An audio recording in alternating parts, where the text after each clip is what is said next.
ഇന്നൊരു തൃക്കാർത്തിക സ്പെഷ്യൽ വ്ളോഗാണ് കേട്ടോ. തൃക്കാർത്തിക ആയാൽ വിളക്ക് വെക്കേണ്ട പറ്റില്ലല്ലോ അല്ലേ.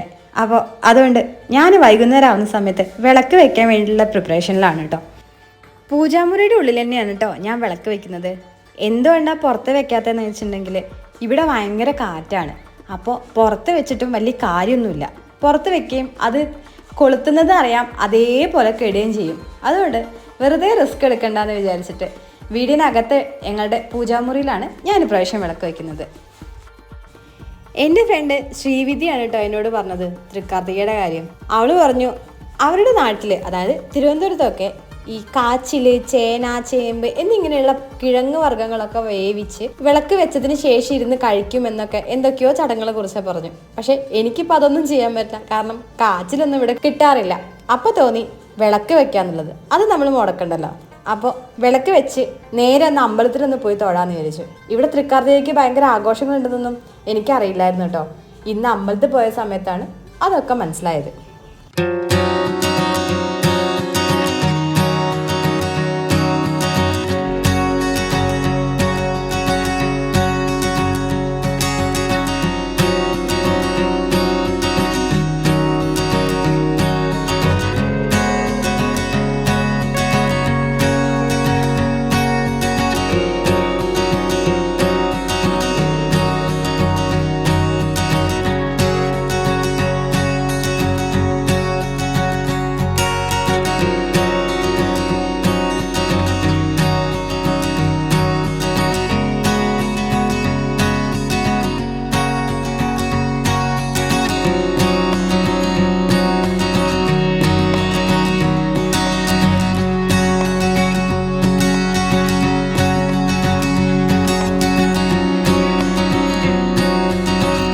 ഇതാണ് ഞങ്ങൾ സ്ഥിരമായിട്ട് പോകാറുള്ള ദ്രൗപദി അമ്മൻ കോയിൽ എന്ന് പറയുന്നത്.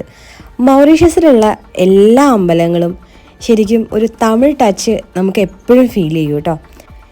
തമിഴ്നാട്ടിലെ തഞ്ചാവൂർ പോയി കഴിഞ്ഞാൽ നമുക്ക് ഒരുപാട് കൊത്തുപണികളൊക്കെ ഉള്ള അമ്പലം കാണാൻ പറ്റില്ലേ, അതുപോലെയാണ് ഇവിടെയുള്ള അമ്പലങ്ങളൊക്കെ.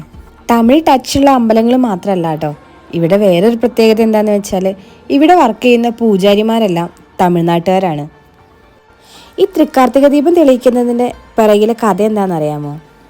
ബ്രഹ്മാവും വിഷ്ണുവും തമ്മിൽ ഒരു ഫൈറ്റ് നടന്നു.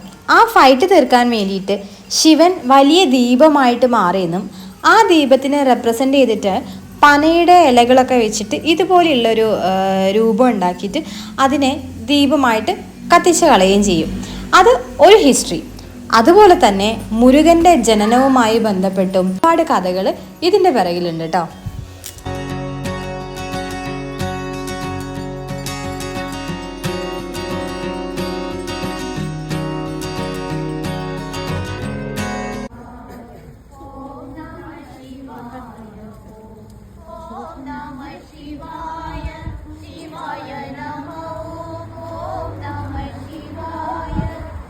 ഈ കത്തി തീർന്ന തീയിൻ്റെ ചാരത്തു നിന്നാണ് കേട്ടോ ഈ ഒരു പ്രസാദം നമുക്ക് തന്നിട്ടുള്ളത്.